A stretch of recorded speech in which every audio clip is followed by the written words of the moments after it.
नमस्ते। कैसे हो सब? आशा करता हूँ अच्छे ही होंगे और सेफ़ होंगे। तो चलिए शुरू करते हैं बातचीत। क्या पब्लिक वाईफ़ाई सेफ़ है? पहले तो ये जान लेते हैं कि पब्लिक वाईफ़ाई आखिर क्या बवाल चीज़ है, ठीक है? तो पब्लिक वाईफ़ाई का मतलब जो सबके लिए फ्री हो, जैसे रेलवे स्टेशन पर होते हैं या डोमिनोज़ या पिज़्ज़ा हट में, जिसको कोई भी यूज़ कर सकता है। और प्राइवेट वाईफ़ाई यानी जो आपके घर में होता है, बस कुछ लोग ही यूज़ कर सकते हैं जिनको पासवर्ड पता हो।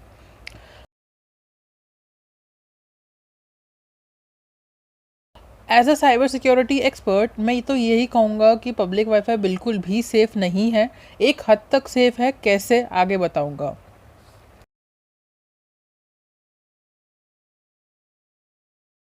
अब बात आती है क्यों सेफ़ नहीं है। अब थोड़ा समझने की ज़रूरत है। ये गलती ज़्यादातर लड़कियाँ या लड़के जिनकी एज 15 टू 18 है, जो अपने आप को ओवर स्मार्ट समझते हैं, उन ये वो लोग या ओल्ड एज जिनको इस बारे में बिल्कुल नहीं पता। अब ध्यान से सुनना, इस वीडियो को सुनने के बाद आप कभी भी पब्लिक वाईफ़ाई में कनेक्ट नहीं करोगे। हो सकता है कभी-कभी करो, इमरजेंसी पे डिपेंड करता है। Statista.com वेबसाइट के हिसाब से अभी इंडिया में 780 मिलियन से ज़्यादा इंटरनेट यूज़र्स है, जिसमें से सबसे ज़्यादा दिल्ली एनसीटी में है। रीज़न ये है कि जब भी आप किसी भी पब्लिक वाईफाई पर कनेक्ट होते हो तो आपके साथ साथ बहुत लोग कनेक्ट होते हैं, एंड हो सकता है कि उसमें से एक हैकर भी हो जो आपका डेटा चुराना चाहता है। उस हैकर को बस अपने फ़ोन चाहिए, वो अपने ही फ़ोन से बहुत कुछ चीज़ें आपके बारे में निकाल सकता है। जैसे कुछ लोग क्या करते हैं कि पब्लिक वाईफाई पर ट्रांजैक्शंस करते हैं या कोई भी क्रेडेंशियल्स डालते हैं, जो कि बहुत बड़ा रिस्क लेना है। इसी रीज़न से ज़्यादातर लोग के क्रेडेंशियल लीक होते हैं पब्लिक वाईफाई से।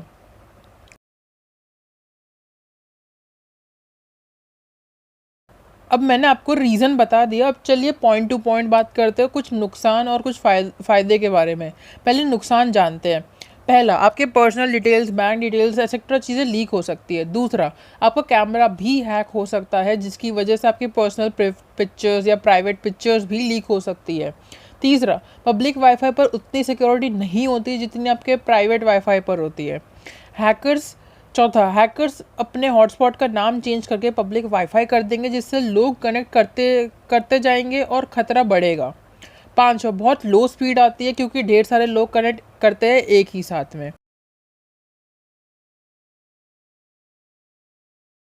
अब बात करते हैं कुछ फ़ायदों की। पहला, बिल्कुल फ्री होता है, कोई चार्ज नहीं लगता है या लेते हैं आपसे, जिससे आपके पैसे बचते हैं। दूसरा, पब्लिक वाईफाई बहुत जगह अवेलेबल है, जैसे airports, mall, cafes, Railways etcetera, जिसकी वजह से कस्टमर्स या लोगों में मोबिलिटी बढ़ती है। मतलब आप फ्री होते हो कुछ भी करने से, कुछ भी सर्च करने से, कुछ भी चलाने से, मूवी, सॉन्ग डाउनलोड करने से, सबसे फ्री होते हो।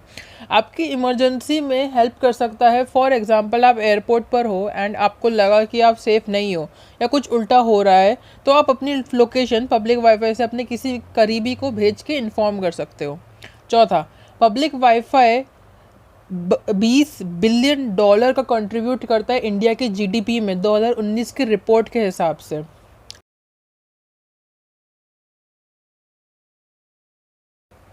अब क्या हमें ये यूज़ करना चाहिए?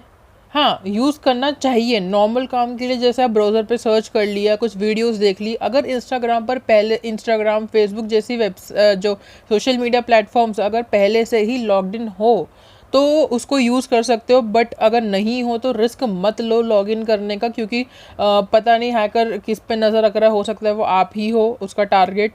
तो सेफ़ रहो इस चीज़ को करने से।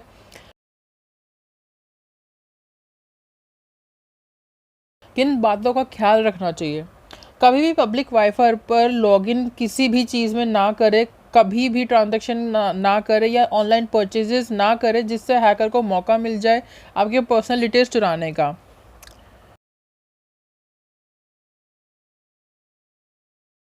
अब ये तो हमने बात कर ली, अब कंक्लूजन पर आते हैं कि हमको यहाँ से क्या सीखने को मिलता है। देखो, मेरे हिसाब से यूज़ करना गलत नहीं है, ठीक है? लिमिट में यूज़ करो, सिर्फ ऐसे यूज़ करो कि कोई क्रेडेंशियल ना डाल रहे हो। बाकी आप पर है, आपको फ्री वाईफाई का यूज़ चाहिए या अपनी safety. So this was a small conclusion on this topic. और मैंने ये वीडियो सिर्फ उन लोगों के लिए बनाई है जिनको जो पब्लिक वाईफाई को एक नॉर्मल चीज़ की तरह लेते हैं, ठीक है, और उनको सीरियसली नहीं लेते कि क्यों वो इतना अनसेफ होता है। उसके फ़ायदा है मैं मानता हूँ, लेकिन उसके नुकसान भी उतने ही हैं, फ़ायदे से ज़्यादा उसके नुकसान ही हैं। अगर आप देखोगे कि जीडीपी में कंट्रीब्यूट कर रहा है अच्छी बात है, लेकिन दूसरी तरफ आप ये देखो कि जीडीपी में कंट्रीब्यूट करते करते भी वो आपकी डिटेल सारी निकल सकता है, कोई भी हैकर, ठीक है। आई होप पसंद आया होगा और कुछ समझे भी होंगे। शेयर करो अपने पेरेंट्स को, अपने बेटे बेटियों को, अपने कज़न्स को, अपने रिश्तेदारों को, और उनको समझाओ कि क्यों ये चीज़ सेफ़ नहीं होती है। बाकी पसंद आए तो लाइक करना और सब्सक्राइब करना और बेल आइकन पर क्लिक करके नोटिफिकेशन ऑन कर लेना, ताकि आपको सारी वीडियोस ऑन पॉइंट मिले। एंड येस, एक अनाउंसमेंट करनी थी कि मैं मंडे से फ्रॉम 5 अप्रैल 8 to 9:30 एक लाइव स्ट्रीम स्टार्ट करने वाला हूँ, जिसमें हम पूरा का पूरा लाइव स्ट्रीम समझेंगे, पढ़ाएंगे बच्चों को। मैं अपने बैचेस रखूँगा। अगर आप एथिकल हैकिंग की क्लासेस की फ़ीस नहीं भर पा रहे हो, या आपके पास पेरेंट्स आपको मना कर रहे हो, तो आप मेरे यूट्यूब के लाइव स्ट्रीम देख के कर सकते हो। बहुत ईजिली पसंद आएगा, ठीक है। मिलते हैं नेक्स्ट वीडियो में। Till then, good bye and take care.